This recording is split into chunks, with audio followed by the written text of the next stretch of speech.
Com a paz do Senhor, alegria poder estar com os irmãos nessa noite, depois de alguns dias ausentes dos nossos cultos, quer seja pelas atividades que muitas das vezes nos envolvem, quer seja pelas dificuldades físicas, em alguns momentos o corpo se cansa, mas cá estamos nós para retomarmos aqui o nosso culto de ensino da Palavra de Deus. Hoje está bastante frio, né? Deve estar o quê? Aí, uns 15 graus? E o povo aqui, quando vê frio, cai fora mesmo, né? Mas graças a Deus pela vida dos irmãos que estão presentes. Deus abençoe aqui as irmãs que ontem se posicionaram aqui no culto de oração. Deus possa abençoar a todos.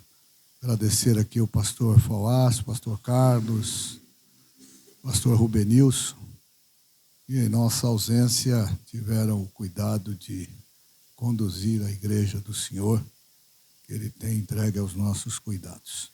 Queridos, hoje nós vamos iniciar aqui uma série de sermões que tende a trabalhar a importância da obediência na nossa vida. E eu queria convidá-los hoje, de forma inicial, para que observássemos o que está no texto de Deuteronômio, capítulo de número 11. Nós vamos ler do verso 1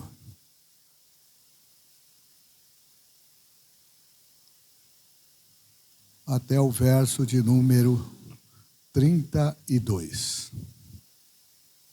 Na verdade, eu quero me ater no verso 14, mas para que a leitura tenha o propósito para a qual é destinada, eu proponho à igreja que façamos a leitura do texto como um todo.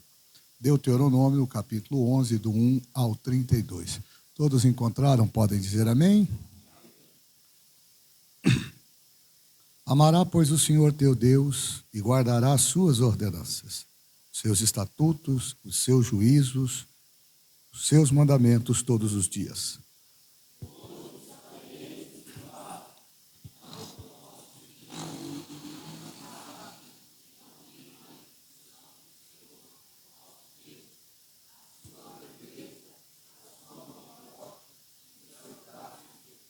Nem tampouco os sinais, nem os seus feitos que fez no meio do Egito a Faraó, rei do Egito, e a toda a sua terra.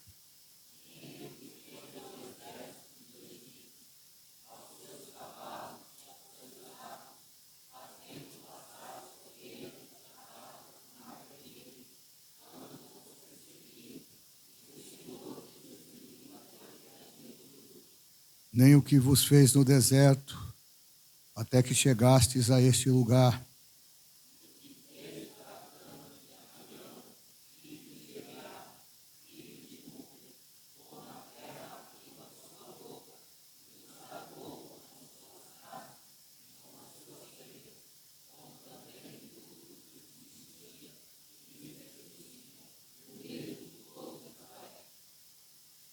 Porquanto os vossos olhos são os que viram toda a grande obra que fez o Senhor.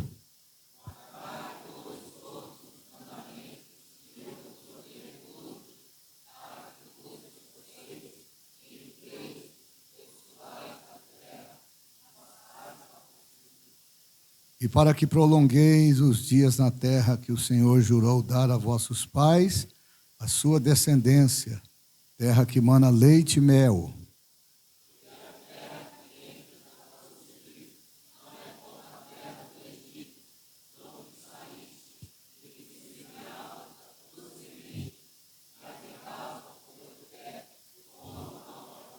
Mas a terra a que passais a possuir é terra de montes e de vales.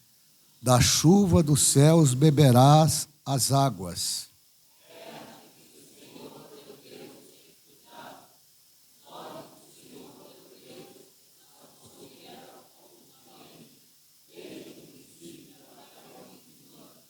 E serás que, se diligentemente obedecerdes os meus mandamentos que hoje vos ordeno, de amar ao Senhor vosso Deus, e de o servir de todo o vosso coração e toda a vossa alma.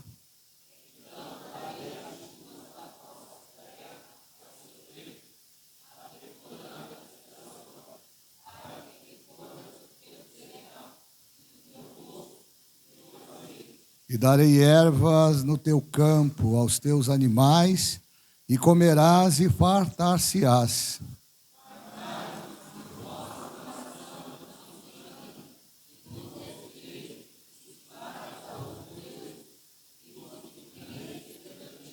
E a ira do Senhor se acenda contra vós e feche ele os céus, e não haja água, a terra não dê seu fruto, e cedo pereçais da boa terra que o Senhor vos dá.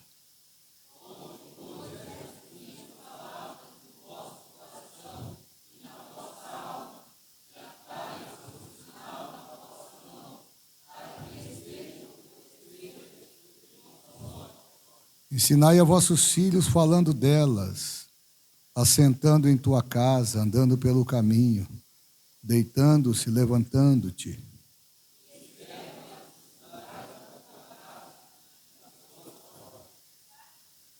Para que se multipliquem os vossos dias,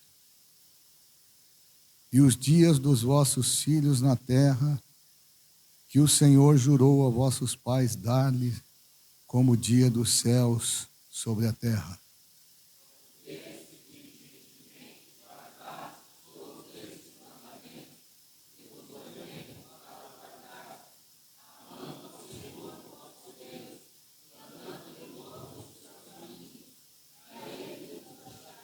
Também o Senhor diante de vós lançará fora todas essas nações, e possuireis maiores e mais poderosas do que vós.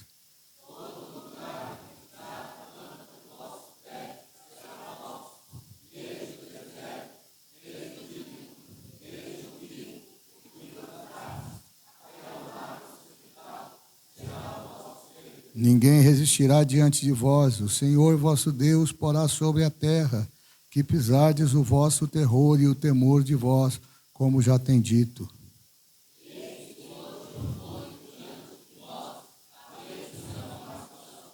A bênção quando cumprirdes os mandamentos do Senhor vosso Deus, que hoje vos mando.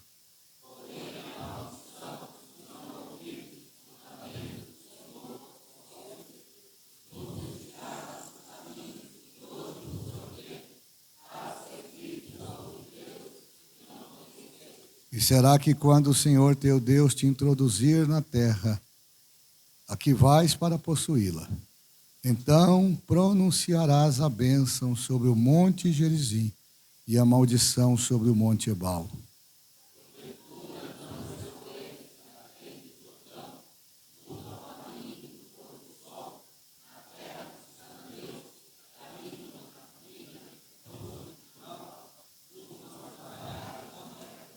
Porque passareis o Jordão, para entrardes a possuir a terra que vos dá o Senhor vosso Deus.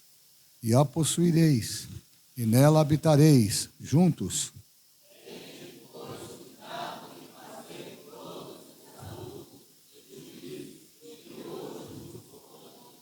Eu queria convidá-los, antes de se assentar, para que nós pudéssemos recitar o verso 14. 1, 2, 3.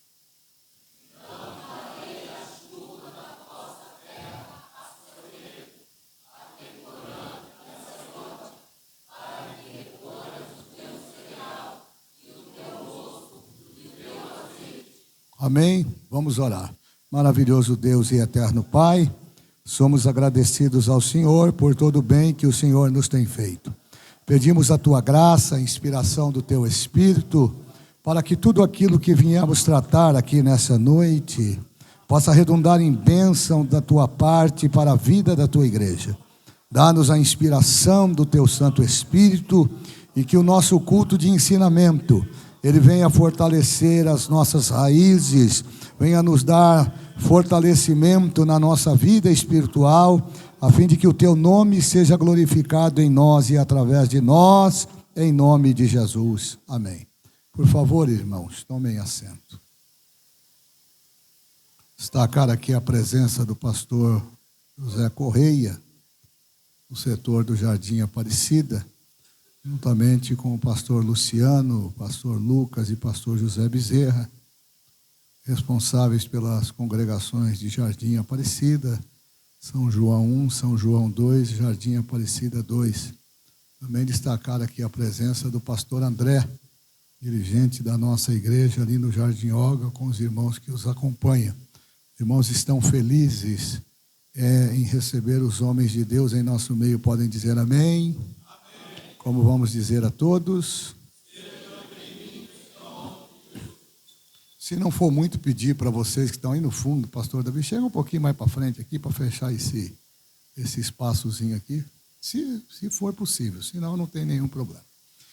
Queridos, eu queria nesta oportunidade também cumprimentar aí os nossos internautas que depois vão ter a oportunidade de acompanhar o nosso raciocínio, o nosso pensamento no texto proposto nesta noite. E eu gostaria de sujeitar a minha rápida e objetiva reflexão nessa noite a um tema bastante propício. Todo o amadurecimento nasce do processo. Você pode repetir comigo? Todo o amadurecimento nasce do processo. Então você já decorou. Agora eu quero que todos juntos declarem isso. Todo amadurecimento nasce do processo. É exatamente isso que o texto que nós acabamos de ler vai nos ensinar. Esse texto bíblico, ou esta narrativa bíblica, escrita por Moisés no livro de Deuteronômio, e eu sugiro que você preste muita atenção nisso, é o discurso final de Moisés ao povo de Israel, antes deles atravessarem o Jordão para tomar posse da terra prometida. Por 40 anos Israel caminhou pelo deserto. E muitas foram as histórias que foram construídas neste período de peregrinação. Mas agora eles estão do lado de cá do Jordão. E é do lado de cá do Jordão que Moisés vai orientá-los. E vai orientá-los porque eles precisam entender que o que vem a acontecer agora deve ser resultado de tudo aquilo que eles passaram no decorrer da sua caminhada no deserto. Agora é que eles vão colocar em prática todos os apuros, todas as dificuldades, todas as adversidades que eles passaram caminhando por 40 anos. É agora que eles serão colocados à prova. É agora que eles vão aprender a acreditar em Deus. Porque até então, eles chegam até as margens do Jordão, sob os cuidados absolutos de Deus. Mas assim que eles atravessarem para o outro lado, eles passarão a enfrentar desafios que, no entendimento raso, para eles não é suficiente para que Deus deixe o seu cuidado. Então, o texto bíblico vai nos orientar e vai dizer que Moisés os chama. E Moisés os chama para dar a eles essas orientações que são necessárias. É interessante que o livro de Deuteronômio, ele repassa, entre outras coisas, a lei mosaica. Lembram da lei mosaica que foi dada no deserto? Moisés vai trazer alguns pontos. Esse livro ele está carregado disto. Ele está recheado dessas leis e de diversas orientações. Mas é exatamente aqui no capítulo 11 que Moisés faz questão de, entre as leis que ele vai citar, recitar a aliança que Deus fez com Israel ainda lá na terra do Egito, quando levantou Moisés como libertador. e prometeu a Moisés liberdade do povo. Mais do que isso, prometeu dar a eles uma terra que manava leite e mel. Moisés vai abrir o livro da lei. E ele vai pontuar algumas questões que são pertinentes aqui. Até porque o deserto terminou para eles. Quando eles atravessarem o rio, eles estarão tomando posse da terra prometida. Mas a terra também tem desafios. E baseado nesses desafios que Moisés já sabe que está lá, ele vai adverti-los. Ele vai adverti-los. E é nesse interim que Moisés vai tomar conhecimento que ele não vai atravessar com o povo. É nesse momento que ele faz questão de destacar as leis. Porque ele já está prestes a partir. E antes que o povo atravesse para o outro lado, Deus vai levantar uma nova liderança. Deus vai levantar um novo líder que terá a incumbência de atravessar com o povo de Israel para o outro lado. Quando a gente olha para o texto bíblico no contexto do dom da terra, todos nós sabemos que Israel se auto-adaptou a viver da agricultura. Então a agricultura para os hebreus aqui é uma marca. E essa agricultura, tudo que eles conheciam de agricultura ainda caminhando no deserto, não é? Pastor, mas como é que pode eles viver da agricultura vivendo no deserto? Pois é, esses são alguns segredos e alguns mistérios que a Bíblia revela. Mas a Bíblia vai mostrar que eles desenvolveram essa habilidade, não foi no Egito, foi caminhando no deserto. Foi aqui que eles aprenderam tudo sobre a terra. Foi nesse período que eles aprenderam como eles deveriam dominar esse ambiente da agricultura. Então, dentro desse contexto do dom da terra, a prosperidade agrícola é apresentada aqui como consequência da obediência à vontade de Deus. É isso que justifica o sucesso da agricultura no deserto. Mesmo no deserto, numa terra árida, onde não se tinha possibilidade, dentro de um plano racional, de ver prosperar uma semente, pela obediência que eles tinham a Deus, Deus fazia prosperar a semente, e da semente eles comiam para sobreviver e continuar caminhando. Esse era o segredo. Moisés vai trazer à memória deles isso. Lembram do deserto? Lembram que foi lá que Deus os ensinou? Lembra que foi lá que Deus deu a vocês sementes? Lembra que foi lá que Deus fez prosperar essas sementes? Então Moisés está trazendo tudo isso aqui. Mas quando ele chega no capítulo de número 11, ele exorta o povo, e isso aqui me chamou a atenção quando eu estava escrevendo isso. Moisés vai exortar o povo aqui. Exortar é repreender com amor, é chamar a atenção com cuidado, é se fazer ser notado, é se fazer ser respeitado sem a ambiência da violência.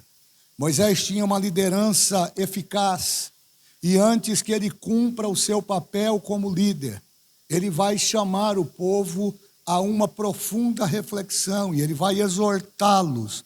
O capítulo 11 vai mostrar Moisés exortando o povo ao quê, pastor? A amar a Deus e guardar os mandamentos, e sobre tudo isso escolher a vida. Isso aqui é maravilhoso, irmãos. E por quê?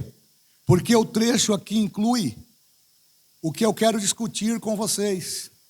Todo este capítulo 11, os seus 32 versos, falam da importância da fidelidade a Deus, da obediência a Deus, a importância de amar a Deus. Não é amar a Deus com da boca para fora, é amar a Deus no comportamento, é amar a Deus no envolvimento, é amar a Deus reconhecendo que Ele é Senhor da nossa vida. Mesmo quando as coisas não estão sob o nosso controle, nós continuamos amando a Deus, não porque alguém pede que nós o amemos, nós amamos a Deus porque reconhecemos a sua fidelidade na nossa vida.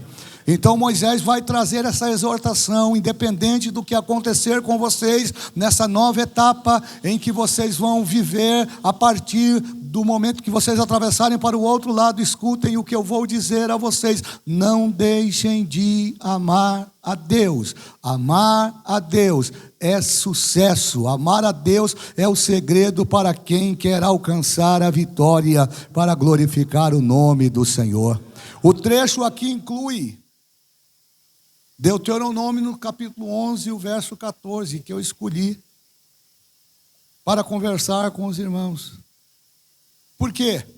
Porque o verso 14 se insere naquilo que eu vou chamar de bênção condicional. O que é a bênção condicional? A bênção condicional, ela não é imposta, ela é aceita.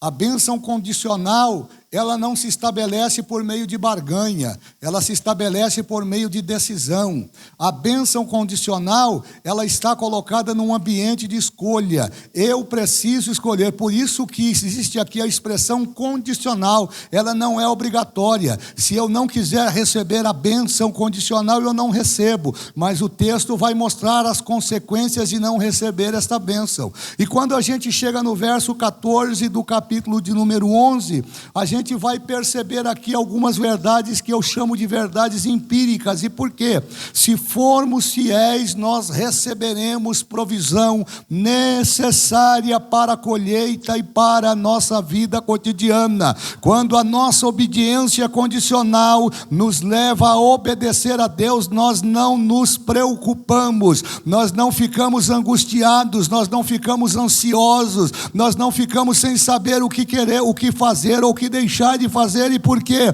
Porque nós sabemos que a bênção condicional nos leva ao ambiente de receber provisão necessária na nossa caminhada cristã para viver uma vida de simplicidade, mas uma vida de cuidado. Pode ser que você não seja rico, você não seja o Bill Gates, você não tenha muito dinheiro, você não tenha propriedade, mas Deus é poderoso dentro da tua obediência para te dar aquilo que você necessita para viver uma vida a fim de glorificar e bendizer o nome do Senhor. Isso nos ensina sobre dependência. Então, se nós nos afastarmos, já que a bênção é condicional, nós temos um resultado.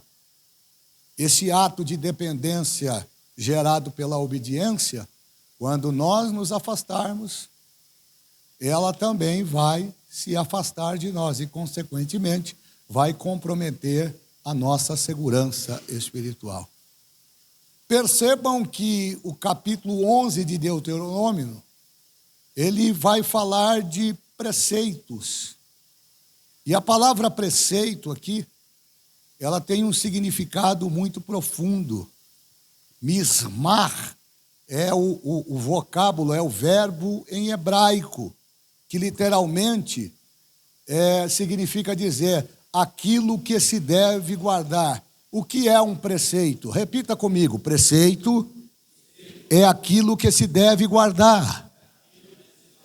Quando você lê na Bíblia a palavra preceito, Deus está dizendo: quando você ler essa palavra, guarde esta palavra, não despreze essa palavra, não ignore essa palavra, porque se você guardar esta palavra, Deus vai guardar a promessa que Ele tem sobre você, sobre a sua vida, para glorificar o nome do Senhor Jesus. Portanto, o que é o preceito reunido isso aqui em miúdos? Preceito é a soma daquilo que Deus ordenou ao povo observar à luz da Bíblia. Então Deus está falando a Moisés no capítulo de número 11. Olha como ele começa o capítulo de número 11: amará, pois, o Senhor teu Deus e guardará todas as suas ordenanças. Diga comigo: ordenanças. Todos os seus estatutos. Diga comigo: estatutos.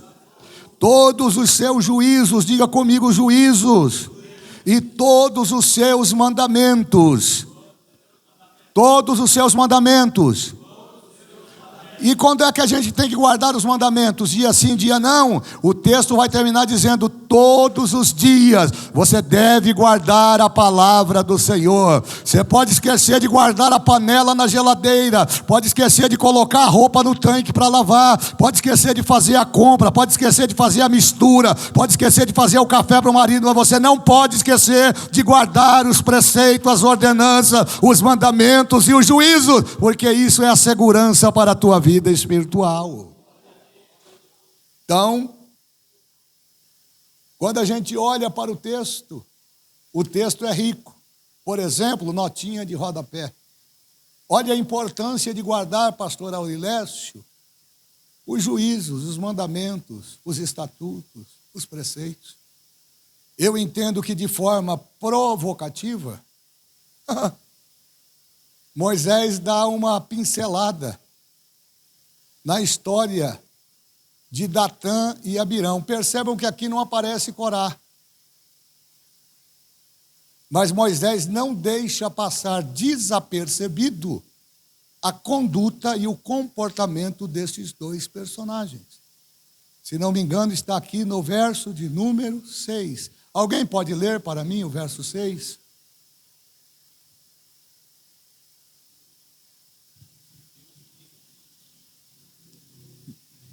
Fez a Datã e a Abirão, filhos de Eliabe, filhos de Ruben, como a terra abriu a sua boca e os tragou, com as suas casas e com as suas tendas, como também tudo o que subsistia e lhes pertencia no meio de todo Israel. Meu Deus do céu. Eu achei isso aqui tão fantástico. Por que é que Moisés faz menção desses dois personagens? Ao contrário do que diz Números capítulo 6, aqui Moisés só menciona os dois principais responsáveis pela rebelião que quase tocou fogo no arraial de Israel. Mas isso aqui é provocativo e também instrutivo. E por quê? Porque aqui Moisés está distinguindo comportamento e comprometimento na ambiência da rebelião. Não pensem vocês que Corá foi poupado pela movimentação que fez.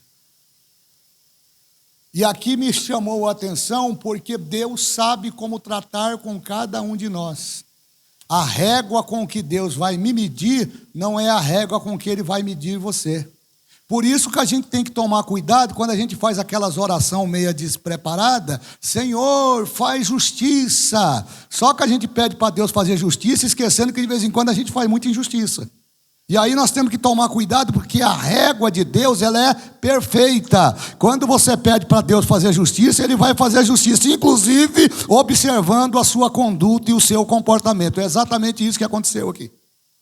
Moisés faz questão de destacar de forma separada a conduta de Datã, Abirão e de Corá. Por semelhante modo, se você olhar, que é o Salmo 106, dá uma olhada para mim, verso de número 7. Se não me engano, é o Salmo 106, verso 7. Quem é que pode ler para mim? Rapidamente, mas tem que ser correndo, irmãos. Tem que ser bom de Bíblia. Glória a Deus. Nossos pais não atentaram para tuas maravilhas no Egito, não se lembraram da multidão das tuas misericórdias, antes foram rebeldes junto ao mar, sim, o mar vermelho. Então preste atenção, por quê? Porque o texto aqui está mostrando, o Salmo está mostrando que de semelhante modo, quando Moisés faz questão de não incluir a Corá, é para demonstrar que o instinto de rebeldia não foi uma coisa que nasceu ali de forma espontânea ou momentânea. Isso aqui é resultado daquilo que já vinha acontecendo desde o início da saída do Egito, quando lá aquele grupo de pessoas cercaram Moisés, capítulo 14 do livro de Êxodo, se não me engano, a partir do verso 10, eles vão até Moisés e diz: por que nos fizeste isso, nos tirando do Egito? Não fora melhor a gente morrer no Egito do que morrermos nesse deserto? Porventura não havia sepulturas no Egito para que nos tirasse de lá, para que morrêssemos nesse deserto? Por que nos fizestes isto? Então há um sentimento de rebelião naqueles corações, mas Moisés estava preparado para lidar com aquilo, até porque amadurecimento só nasce em processo. Não adianta você querer ser experiente se você não teve experiência com Deus. Não adianta a gente querer viver de testemunho dos outros. Nós estamos vivendo uma geração de crentes pobres espiritualmente, vive na oração dos outros, vive na carona dos outros, vive na experiência dos outros. E Deus está dizendo: você quer crescer, você quer amadurecer, você precisa passar pelo processo, porque é o processo que forja, é o processo que faz a gente ser crente de verdade, é o processo que faz a gente olhar para Jesus e depender dele como autor e consumador da nossa fé. Então Moisés está citando os dois personagens, mas mostrando que a rebelião era algo que fazia parte daquele contexto na congregação, no coração de alguns. E isso me chamou muito a atenção, porque quando a gente faz uma leitura mais cuidadosa do registro, por exemplo, do que está lá em Números capítulo 16, eu acho que começa do 15 ou 16 e vai até o 35, lá nós vamos ver a história se desenrolar com detalhes. O tempo talvez não seja coeso, nós fazemos a leitura completa em função da exiguidade do tempo. Mas esse texto vai mostrar que enquanto Datã e Abirão estavam lá ofendendo Moisés, o Corá não estava na rebelião direta, ele estava na tenda da congregação. E por que ele estava na tenda da congregação? Porque tanto Datã como Abirão, eles não eram levitas, mas Corá era. Corá estava com um sentimento de rebelião, porque ele havia sido influenciado pelos dois personagens que ficaram lá afrontando Moisés. Eles fizeram um movimento tão articulado que quando Moisés se apercebeu do que estava acontecendo, ele viu que ali agora somente a dependência do Deus a quem ele servia poderia tirá-lo daquela situação. E o Corá ficou mais ou menos como aquele que faz a confusão e corre e fica olhando de lado para ver o que é que vai acontecer. E aí quando ele viu que a coisa inverteu, ele quis mudar de lado. Não, mas eu não tenho nada a ver com isso. Você já conhece esse tipo de gente? Que fica fazendo confusão, leva para lá, traz para cá, conversa aqui, conversa lá. Você viu o que o pastor fez? Meu Deus! Só que quando a coisa aperta, sangue de Jesus tem poder, não tem nada a ver comigo. Eu não estava nem aqui, eu estava no culto. O Corá estava na tenda, no tabernáculo. E é muito interessante isso, porque à medida em que ele estava no tabernáculo, com ele, segundo a Bíblia, haviam 150 homens que ministravam dentro do tabernáculo, que era o ambiente do culto, era onde Deus manifestava a sua presença. E todos esses 150 homens, pastor Rubenilson, portavam incensário, que era um instrumento necessário para que estes sacerdotes apresentassem culto a Deus. Rebeldia não tem carteira, não tem aparência. Pode ser quem é e quem não é. Pode ser levita e pode ser incrédulo. O espírito de rebeldia, segundo a Bíblia, é pior do que o espírito de feitiçaria. E aí eles ficaram do lado de fora afrontando Moisés e o Corá. Não, mas eu não tenho nada a ver com isso, não. Até que a Bíblia diz que a terra abriu, verso 6 do capítulo 11, engoliu Datã e Abirão, e o duro é que o rebelde, aliás, eu nunca vi o rebelde prosperar. O duro é que o rebelde, quando ele cai, se ele caísse sozinho por consequência da desobediência dele, está tudo bem, só que com ele levou a família. A família toda morreu por causa da insanidade de dois homens que acharam-se no direito de dizer para Deus, por meio de Moisés, o que é que devia ser feito. E o Corá ficou lá, tranquilo. Meu Deus, a terra abriu. e engoliu os dois. Ainda bem que eu não estava lá. Ninguém nem vai saber que eu articulei e que eu manipulei por fora. Mas a Bíblia é muito assertiva, não é? O texto vai dizer que Datã e Abirão, que não eram levitas, guarde esse detalhe, estavam de frente às suas tendas, juntamente com todos os seus familiares, quando a terra engoliu a família. E a família de Corá estava com eles. Somente Corá estava na tenda da congregação. Você já pensou, irmão? Coitado dos familiares, tudo lá com Datã e Abirão, ó. Vamos contra Moisés, vamos derrubar Moisés, vamos tirar Moisés, que o tempo de Moisés já passou aqui. E o Corá ficou lá escondidinho. Quando a terra engoliu todo mundo. E aí o Corá achou que estava tudo certo, que tinha resolvido. Mas a carta aos Gálatas, no capítulo de número 6, no verso de número 7, Paulo faz uma advertência muito forte. Nós podemos ler juntos esse texto? Vamos no 3? 1, 2, 3. Não erreis, Deus não se deixa escarnecer, porque tudo que o homem semear, isso também se fará. Aí eu fiquei pensando comigo, né? Mas a terra não engoliu Corá. Mas a Bíblia diz que aqueles 150 homens que estavam com ele, aonde, irmãos? Na tenda. Esses 150, e estavam portando o quê, irmãos? Incensários.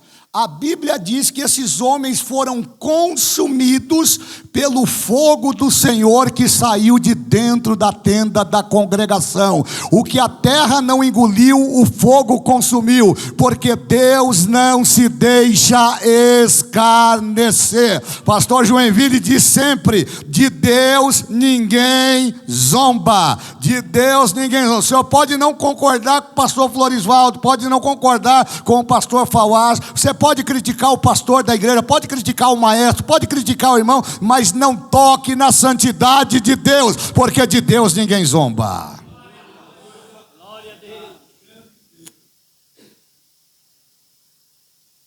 Só que quando chega no verso de número 10 do capítulo 11, Moisés, depois de mensurar esse desacerto de Datã, Abirão e Corá, que foram punidos severamente por não ou por tentarem influenciar a liderança do líder Moisés, uma vez a pena consumada, Moisés parte para aquilo que agora interessa. Ele precisa anunciar os preparativos, irmã Madalena, e a chegada para a nova terra. E aonde é que ele começa a fazer isso? No verso de número 10. Alguém pode ler para mim? Capítulo 11, verso de número 10. Porque a terra que entras a possuir não é como a terra do Egito, de onde saíste, em que semeavas a tua semente e a regavas com o teu pé, como uma horta. Ou seja, o que é que Moisés está dizendo? Eu vou agora, depois do que vocês viram Deus fazer, eu vou mostrar para vocês o que é a nova terra. E ele começa trazendo uma perspectiva da nova terra que era uma dificuldade para os hebreus na questão de entendimento. E por quê? Porque os hebreus sempre viveram sobre o ambiente ou a ambiência da escravidão, 430 anos sobre o domínio de escravidão, 40 no deserto, não é? Comendo ali, plantando ali, Deus mandando maná, não é? De vez em quando fazendo ali uma plantaçãozinha, ali alguma coisinha, e o sol vinha, queria comer, mas foi sempre nessa dificuldade. Mas o interessante é que Moisés faz uma citação sobre o que eles viveram na terra do Egito. Porque a lavoura, a agricultura onde eles foram treinados, a terra do Egito, era uma agricultura violenta, era uma agricultura que causava dor, era uma agricultura que tirava ou colocava neles um esforço atípico e sobrenatural aquilo que se deveria ser no ambiente da lavoura. E aí Moisés traz à mente, traz à consciência deles o que vai ser a nova terra. E aí ele começa dizendo lá no verso 10, porque a terra que entras a possuir não é como a terra do Egito, da onde vocês saíram, em que semeava a semente e as regavas com o teu pé como a uma horta. Ou seja, eles pegavam a semente e eles não tinham a possibilidade, irmã Madalena, de cuidar, de colocar aquela semente com cuidado. Eles faziam aquilo com muita pressa, até porque eles eram escravos. O que Moisés está dizendo? Isso passou, esse tempo de dificuldade passou. Lá vocês amadureceram, lá vocês cresceram, vocês se aprenderam, numa linguagem bem coloquial para você entender, lá vocês se aprenderam a se virar nos 30, lá a semente era colocada, plantada com pressa e tinha que crescer com pressa, e para vocês comerem com pressa, porque não tinha tempo. Mas a terra que está preparada para vocês é diferente de tudo aquilo que vocês já viram. Aqui vocês vão plantar a semente e não vão ter que pisar o pé, não vão ter que fazer com pressa, ela vai florir, ela vai germinar no processo natural, porque a bênção do Senhor enriquece e ela não acrescenta dor. Isso é fantástico, irmãos. Por que ele usa essa expressão, o pastor Fawaz, de plantar com os pés? Porque todos nós sabemos que o sistema agrícola no Egito era, na sua construção total, dependente daquilo que nós chamamos hoje de irrigação. Então eles precisavam das águas do Nilo para que as sementes produzissem. Então era assim, eles saíam pelos campos e jogavam a semente, e eles não abriam aquela cova, aquele buraco que é natural para que a semente germinasse. Eles abriam ali de forma superficial, porque eles tinham que contar com a chegada das cheias no Nilo. Então eles jogavam a semente de forma aleatória, e quando as águas do Nilo subiam, fazia com que aquela semente que estava plantada, se tivesse plantada bem fixada, ela ficava, mas se não tivesse, quando a água subia, levava embora. Por isso que lá no livro de Eclesiastes, o sábio Salomão faz uma comparação, dizendo: lança o teu pão sobre as águas e depois de muitos dias o achará. Você plantava a semente no lugar, ela aparecia lá no outro lugar. Aí o Moisés está dizendo: se vocês se lembrarem do que eu estou ensinando a vocês agora acerca da nova terra,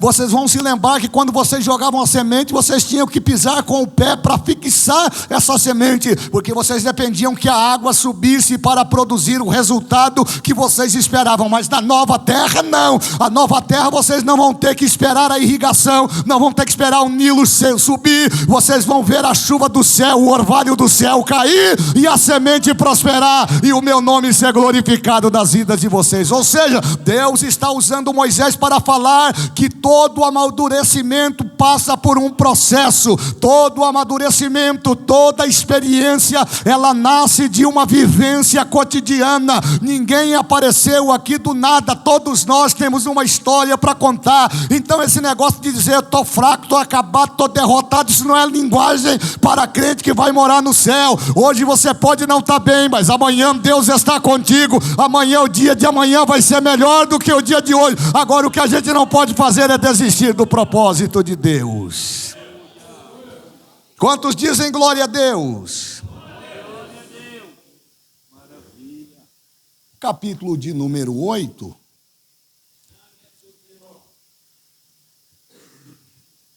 Verso de número 7. Dá uma olhada para mim aí. Olha o que é que vai dizer o texto. Porque o Senhor teu Deus te mete numa terra boa, terra de ribeiros de águas, de fontes e de abismo, que saem dos vales e das montanhas. Ou seja, vocês não precisam mais depender das águas do Nilo, até porque tinha lá um conceito de divindade que eram responsáveis por isso. Deus está dizendo: eu não tenho nada com Deus estranho nenhum. Eu vou fazer a semente brotar e semear na terra que eu estou lhes dando. Por contraste, ao contrário do Nilo, a terra de Israel não, a terra prometida que Deus estava dando ao povo, ela era diferente. Ela não precisava do sistema de irrigação que os egípcios desenvolveram para fazer a água chegar aonde não chegava quando o rio subia. Na concepção de Moisés, dentro desse ambiente de orientação, ele estava dizendo que essa nova terra que Deus haveria dar para o povo, ela não dependia da irrigação, mas ela dependia da chuva, que só Deus dá. E aí eu fiquei pensando comigo, mas por que Moisés faz esse apontamento? Qual era o propósito? Qual é o significado disso? Isso significa dizer, meus irmãos, que Deus poderia, dentro de um processo absolutamente natural, cerrar os céus para que não houvesse chuva, no caso de desobediência. Lembram quando eu falei da bênção condicional, da obediência? O mesmo Deus que dava a chuva, ele poderia suster essa chuva, manter essa chuva, ou poderia cerrar os céus para que essa chuva não caísse. Então, tudo que eu estou falando a vocês aqui está atrelado ao sentido da obediência. Por exemplo, olhem para o verso 16 e 17 do capítulo 11. Vamos ler lá, vai.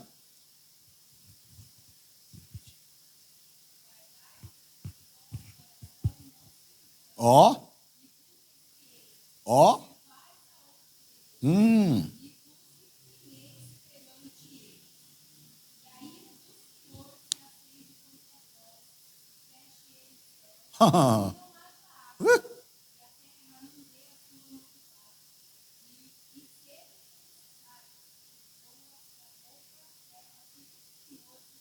No Egito, a água da irrigação, por maior esforço que os egípcios fizessem, havia lugar que a semente não era alcançada pela água. Aqui Deus está dizendo, aqui é diferente, aqui não é o Egito não. Aqui é a terra prometida. Aqui eu vou mandar chuva do céu. Agora tem um problema. Se desobedecer, eu fecho os céus e não vai cair água. Não vai vir água nem da irrigação e não vai vir água do céu. Por quê? Porque a condição para ser abençoado é depender do ambiente de obediência. Diga aí para o teu irmão, obedecer. Diga para ele com fé, obedecer é melhor do que sacrificar. Ou seja, quando você vai para o verso 13, e eu estou contextualizando de acordo com o texto. Quando você vai, por exemplo, para o verso 13, o verso 13 vai falar agora dos benefícios da obediência. Alguém pode ler para mim?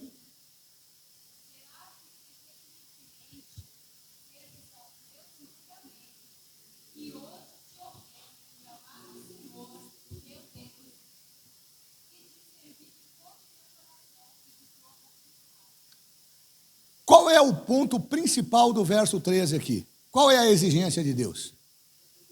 É o quê? Obedecer. Obedecer. Dá uma olhada no capítulo 6, verso 5.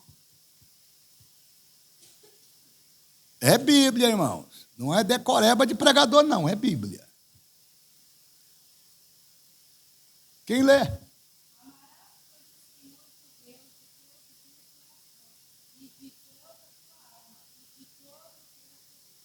Percebam que essa declaração, amarás o Senhor teu Deus, só em Deuteronômio, ela aparece pelo menos 6 vezes, de forma distinta. A exigência, se é que eu posso colocar nesses termos e nessa condição. Eu vou até mudar, porque Deus não exige adoração. É condição. Agora, Ele espera de nós a fidelidade. Então, o propósito de Deus é que nós o amemos, não é por aquilo que Ele nos dá,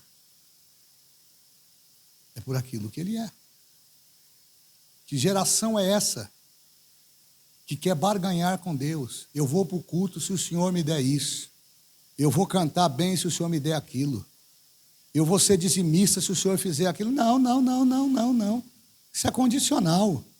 O ambiente de obediência, ele deve sobressair-se a esse tipo de comportamento, porque Deus não quer que você o sirva por aquilo que Ele te dá, Deus quer que você o sirva por aquilo que Ele é na sua vida, porque independente de você ter ou não ter, você vai reconhecer que Ele é o Deus, dono de tudo e de todas as coisas, e é poderoso para suprir as suas necessidades. Então, voltando ainda para o verso 10, com o pé a regais, não é? Moisés fala lá, vocês pisavam com o pé lá na terra do Egito. E tem uma simbologia interessante aqui, Valdir. Por que é que os hebreus usavam os pés para pisar a semente? Isso me chamou a atenção. Os pés aqui, eles eram usados para abrir e fechar pequenos canais em lugares onde a água era necessária. Então tinha lugar que a água não era necessária, eles iam com o pé e fechavam. Agora tinha lugar que a água era necessária, eles cavavam e faziam. Vocês entendem? Isso fala muito de amadurecimento. Porque isso aqui é um processo. Imagina você ficar com o pé. Eu acho que não precisava nem lixar, né? Que a própria terra encarregava, né? Principalmente as irmãs. Não precisava nem passar aquele treco lá que a Ilane passa no pé. Então, eles tinham esse cuidado. Isso fala de amadurecimento. Isso fala de experiência. Tem momento da nossa vida que a gente está passando alguma situação, vocês já tiveram essa sensação, mas Senhor, parece que eu já passei por isso. Não é que você já passou, parece que você já passou por isso. É Deus afinando, alinhando e acertando e direcionando você. Numa linguagem bem aberta para você entender, é Deus te colocando na régua. Ainda precisa tirar uma aresta aqui, ainda precisa tirar um defeitinho ali, ainda precisa acertar um momento ali, para que o nome de Jesus venha a ser glorificado na sua vida e através de você. Luta não vem para nos matar, vem para nos fortalecer. Então, essa era a ideia da utilização dos pés para pisotear a semente. Além de pisotear a semente, ele tinha esse papel de fechar e abrir canais para que a água pudesse passar. Mas vamos avançar. O verso 14 é o que me chama a atenção e é nele que eu quero rapidamente, em 10 minutos, tentar concluir aqui pelo menos uma parte, porque provavelmente a semana que vem eu vou continuar isso aqui. E é muito rico o que tem aqui. O verso 14 vai falar de 2 tipos de chuva. Imagine que eles passaram um período muito grande no deserto. E tudo aquilo que eles conheciam de chuva não estava comparado àquilo que eles estavam para viver. Eu tenho uma palavra de Deus para você nessa noite. Todas as provas que você passou até agora não são para serem comparadas ao que Deus tem reservado para você. Só meia dúzia que entendeu, mas eu vou repetir o que eu estou dizendo aqui. Tem uma palavra de profecia na minha boca. Toda a adversidade, toda a tempestade, toda a dificuldade que você atravessou até agora não é capaz de ser comparado àquilo que Deus tem para realizar em você e através de você. Romanos capítulo 8, verso 18. Vamos lá. Romanos 8, 18. E hoje os textos vão descendo na cabeça e a gente vai lendo. Porque para mim tenho por certo que as aflições desse tempo presente não são para comparar com a glória que em nós há de ser revelada. Dá uma olhada para o teu irmão e diz assim para ele: prepara para a surpresa.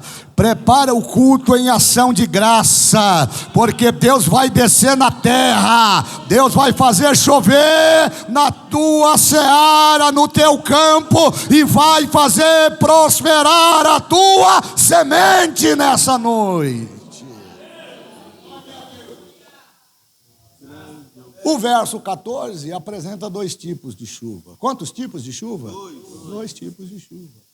Chuva seródia e a chuva temporã. A chuva, conforme designada no texto, em que eu vou chamar de chuva em tempo oportuno, ela é uma expressão da aliança de Deus com o povo de Israel. Como é que a aliança, pastor Aurilécio, era representada e tipificada aqui? Por meio da chuva. Uma vez que Israel vivia toda a sua estrutura de sustentação como resultado da agricultura, como é que Israel poderia ser próspero se a semente não vingasse? Lá embaixo nós vamos descobrir que eles dependiam do azeite, do mosto e do trigo. Cada uma dessas expressões tem um sentido espiritual. O mosto fala de uma coisa, o azeite fala de outra, o trigo fala de outra. Mas todos estes elementos são resultados da produção gerada na agricultura. E só existia uma forma disso acontecer. Precisava chover. Dá uma olhada para o teu irmão, porque isso aqui não é decoreba de pregador, não. É pedagógico. Diga assim, vai chover na tua seara. Vai chover na tua plantação. Vai chover. Irmão, você já passou por tempo de sequidão na tua vida espiritual? Que você bate em tudo quanto é porta, Floresvaldo, e parece que o céu está cerrado. Parece que Deus se esqueceu da gente. É absoluto silêncio, mas eu vim aqui como profeta de Deus dizer nessa noite que o silêncio de Deus não significa que Deus não está ouvindo o que você está pedindo. Deus vai abrir o seu bom celeiro, o céu, e vai despejar sementes na tua vida. Glória a Jesus. Diga comigo, glória a Deus. Então a chuva em tempo oportuno é uma expressão da aliança. E aliança com quem? Aliança com Deus, cuja fidelidade, diga comigo, cuja fidelidade, mas diga mais alto, cuja fidelidade assegura a prosperidade. Não é o contrário do que nós estamos vendo. Não é a prosperidade que garante a fidelidade, é a fidelidade que garante a prosperidade. Não inverta os polos. Entenda que a fidelidade a Deus vai fazer que aquilo que você semeou no pouco na mão de Deus se torne muito. Ser fiel no pouco, diz o Senhor nesta noite, e sobre o muito eu te colocarei. Fidelidade. Enquanto o povo permanecer fiel e respeitar a aliança, Deus vai cumprir a sua parte. Mas o versículo de número 14 descreve duas fases da chuva. Chuva temporã, diga comigo, chuva temporã. Quem que é essa chuva? Essa é a chuva que dá no início da estação, de janeiro a abril. E ela tem um papel fundamental. A gente vai aprender lá embaixo. E depois, a chuva seródia, é aquela chuva que vem a partir da primavera, o outono, e vai embora. Então, cada uma delas tinha uma função, cada uma delas tinha um propósito. Ou seja, não era meramente aquelas chuvas que aconteciam de forma excepcional e natural. Não, essas chuvas estavam condicionadas a manifestar o cuidado de Deus sobre a obediência do povo. Perguntem para o teu irmão, está chovendo aí na tua plantação? Não, mas dá uma olhada para ele, que agora você tem que ser profeta. Está chovendo aí? Porque se não tiver chovendo, alguma coisa está acontecendo. Deu até rima. Se não tiver chovendo, alguma coisa está acontecendo. Pastor, nem seródia, nem temporã, nem tempestade, nem tsunami, nem nada. Então o negócio está mal. O negócio está mal. Então o anúncio de Deus dará chuva a seu tempo ressalta que a provisão vem do Senhor e não é meramente natural. Essas duas chuvas, irmã Madalena, eram sinais. Eram sinais. O agricultor plantava semente, o pastor falava. Ele ia para casa e ficava na janela, assim, conjecturando, né? Aparecia lá aquela garoinha. Só isso? Mas naquela garoinha tinha vitamina para a semente. Irmão, fique tranquilo, porque Deus não começa fazendo nada grande. Deus é um Deus de simplicidade. É na tua simplicidade, é com esse bocadinho que você tem que Ele vai fazer grandes coisas para glorificar e bendizer o seu santo nome. Dá uma sacudida nele e diga assim para ele: se prepare para viver novas experiências, porque o amadurecimento só nasce no processo e na dificuldade. Louvado seja Deus. Essa chuva, ela é a parte da relação de aliança entre Deus e Israel. Essas duas chuvas tipificam, quando elas se manifestam no campo, na agricultura, na lavoura, de que Deus está feliz. Que geração é essa que nós estamos fazendo chover artificialmente? Quer nas pregações sem espiritualidade, sem reverência.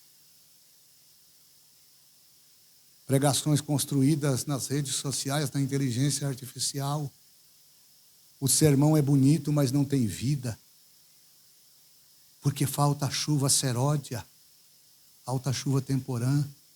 Que geração é essa que não se tem mais cânticos de adoração, tenha mantra? Alguém esses dias ficou bravo aí quando eu fiz uma citação. Isso é meu, é pessoal meu, tenho o direito de falar. Nós temos que ter percepção. Somente nós que adoramos a Deus, nós precisamos distinguir o que é uma canção, o que é uma música, do que é um louvor, uma adoração. Ou você está pensando que Deus quer resto? Ou você está pensando que Deus se impacta com as nossas declarações humanizadas e que muitas das vezes agora tende a glorificar o homem e não o Deus do homem? Percebam que não é performance.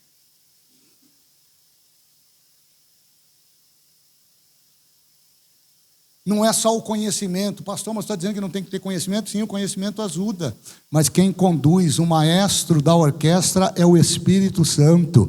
Até porque não é eu quem convenço, quem convence é Ele. Eu posso pregar um sermão aqui recheado de hermenêutica, respeitando as regras da homilética, mas pode vir um irmão aqui que não saiba nem conjugar o verbo de forma assertiva, e Deus pode fazer de forma extraordinária através da mensagem simples dele, o que não fez através da minha mensagem cheia de conhecimento. Percebam que não é simplesmente o invólucro, não é a aparência do que está do lado de fora da garrafa, é aquilo que está dentro. Deus não está atrás da aparência, Ele está atrás do conteúdo. Deixa Deus molhar a tua plantação e você vai ver o que é que Deus vai fazer na tua vida.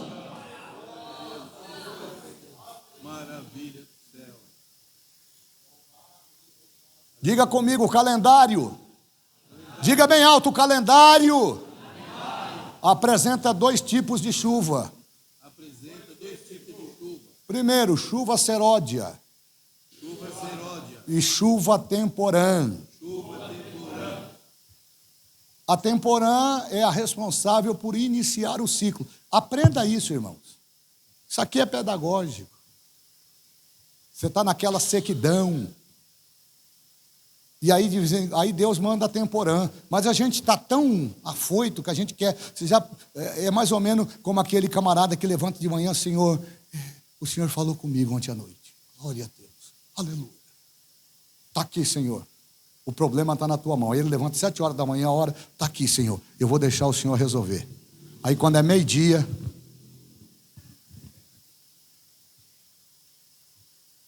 até agora nada. Nem um WhatsApp o Senhor mandou. É a geração. a geração do imediatismo, a geração do micro-ondas, a geração que não entende que Deus não trabalha no tempo natural, Deus trabalha no seu tempo. Aquilo que para você é uma eternidade, para Deus é milésimos de segundo. 1000 dias, mil anos para Deus é como um dia, e um dia como 1000 anos, afirma o apóstolo Pedro. Então entenda, se você colocou na mão de Deus e Ele só derramou uma garoazinha, levanta as tuas 2 mãos para os céus e se lembre do que o profeta falou para o menino: vai lá, vê o que está acontecendo. Não vejo nada. Vai de novo. Também não vejo nada. Vai de novo. E o que você viu? Eu vi agora uma nuvem como o tamanho da nuvem, como o tamanho da mão de um homem. Então volta e fala para Acabe que vai chover, vai chover, vai chover, vai chover, vai chover.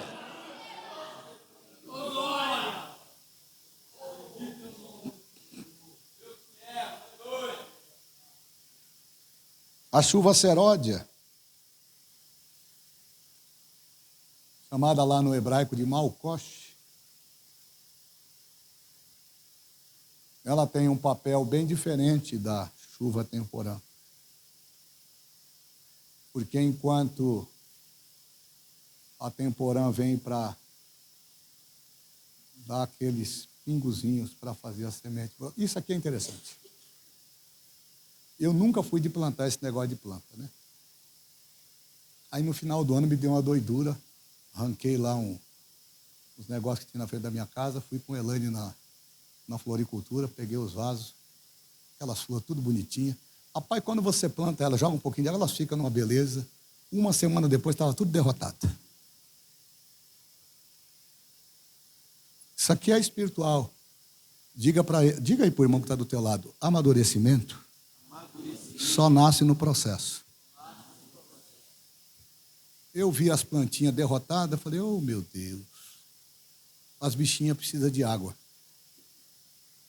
Meti água, e todo dia de manhã eu ia lá, ligava a mangueira.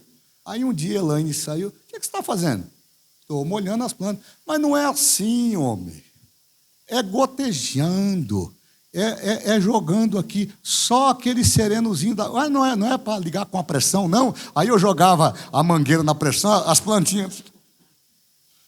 Falou: você vai matar as plantas. E não é que morreu mesmo, sumiu tudo as florzinhas. Aí ela falou: vem aqui que eu vou te ensinar. Isso aqui é um processo. Irmão, não despreze a adversidade. Não vire as costas para a tua dificuldade, porque Deus está te preparando para algo maior. Pastor Reinaldo, eu fiquei olhando a Elaine regando, e aí falei: mas não é que eu não tenho paciência de ficar com a mangueira aqui.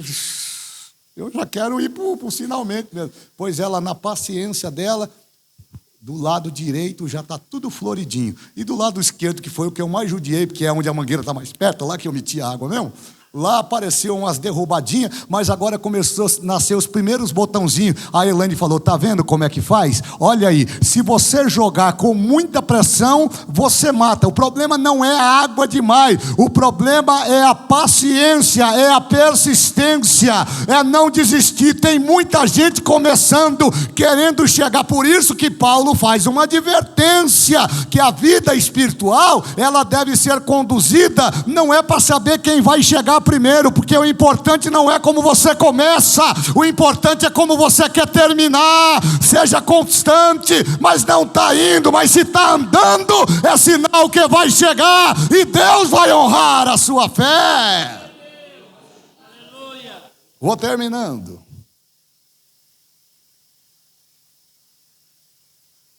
Então, enquanto a temporã ela é utilizada para iniciar o processo de germinação da semente,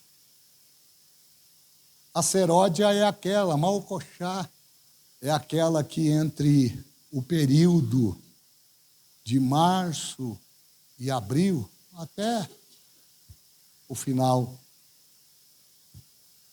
do processo de germinação, é aquela que vai se encarregar de produzir os nutrientes necessários para que aquela semente se desenvolva. E daqui a pouco você possa desfrutar daquilo que a sua plantação vai lhe propiciar. É interessante que quando você olha para o sistema agrícola de Israel, esse processo se dava muito rápido, porque praticamente em menos de um ano, não era um ano completo, todo esse processo se organizava. E já nos meados do final do ano, os agricultores iam lá para colher as suas recompensas. Mas isso era resultado do quê, irmãos? Isso era resultado da obediência. E isso me fez parar para pensar. O volume de chuva espiritual na minha vida, ela vai ser manifesta de acordo com o meu grau de fidelidade. E desceu agora. Isso está atrelado à nossa oração. Fica olhando para o culto de oração aqui, irmãos. Fica olhando. A igreja não ora mais. Você começa o culto de domingo, você pede, implora, insiste. O irmão senta aí, saca um celular que é maior do que ele. Fica vendo Temu, Shopee. As irmãs comprando, os irmãos vendendo. E ninguém está nem aí para nada. Aí quando a coisa aperta, aí fica lá, ora por mim. É o crente meia hora. Ora por mim, ora por mim. Não, ora você. Põe você a boca no pó. Põe você a sua vida sobre o altar e Deus vai enviar a chuva necessária para que a tua plantação possa ocorrer de forma como ela precisa nascer.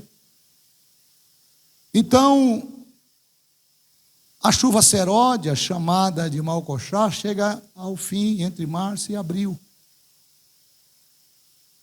Ela não lança semente. Mas o papel desse modelo de chuva é um papel extraordinário. Me dá mais 5 minutinhos e eu termino. Por quê? Porque enquanto a seródia, ela tem o papel de fazer germinar as primeiras raízes, ou melhor, a temporã tem o papel de fazer sair as primeiras raízes, essa aqui não. O papel dessa aqui é de dar crescimento, crescimento, crescimento, crescimento.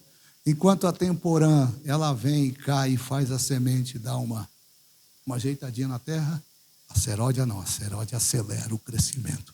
Então não adianta você ter muita chuva temporã e não ter seródia. Isso fala de equilíbrio. Não adianta ser santo demais e não adianta ser relapso demais. Nós temos que chegar no meio termo. Deus quer que você viva aquilo que você prega e pregue aquilo que você viva. Faça aquilo que a Bíblia está dizendo. Mas pastor, eu estou fazendo isso, eu estou fazendo aquilo. Não, Deus não quer que você faça isso, nem quer que você faça aquilo. Deus quer que você seja obediente.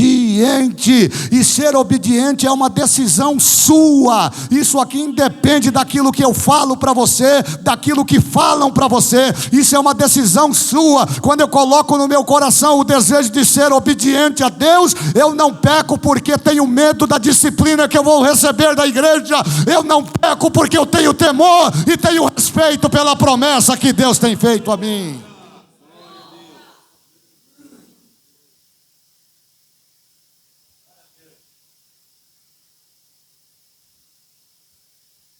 Glória a Deus. Chuva seródia, ao contrário da temporã que só molhava lá para sair os brotinhos. Você já viu os brotinhos de feijão?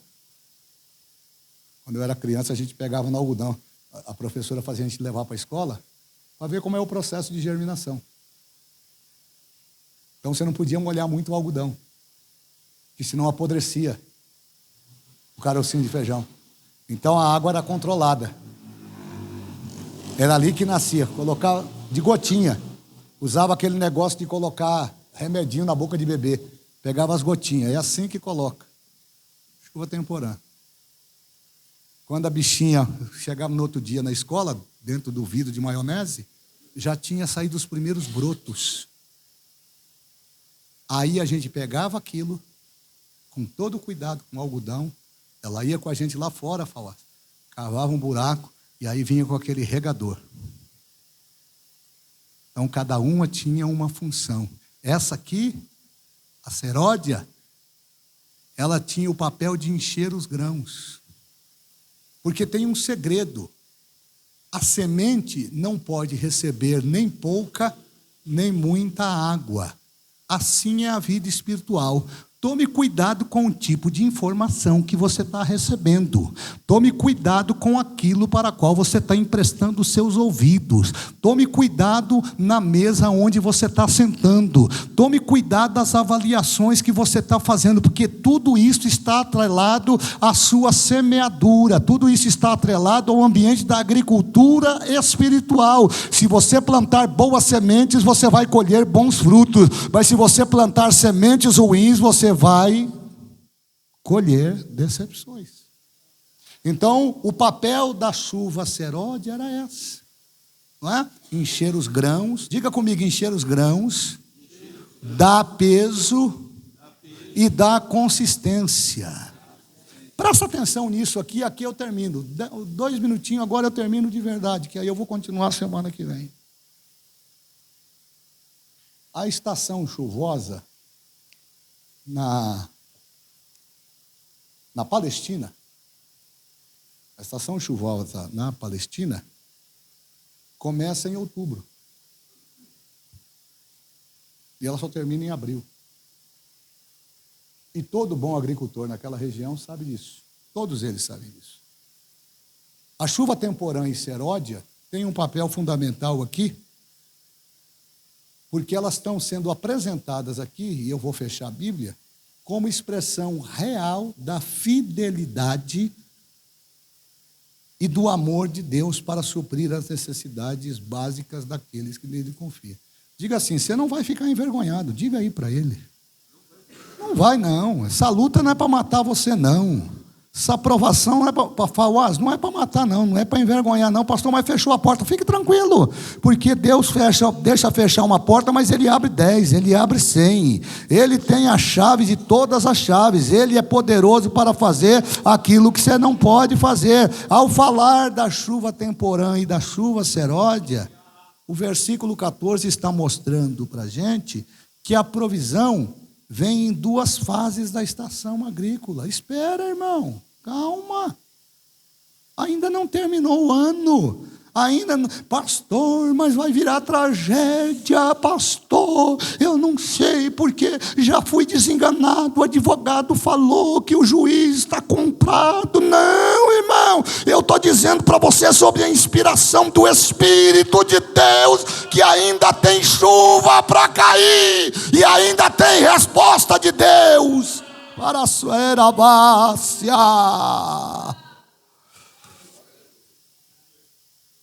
Diga comigo, a provisão de Deus vem em 2 fases da estação agrícola. Isso indica, diga comigo, isso indica o cuidado de Deus sobre a minha vida e sobre a semente que eu lancei na terra. Dá uma olhada para ele, seja a boca de Deus, diga para ele, descansa o teu coração, porque da tua semente cuida Deus.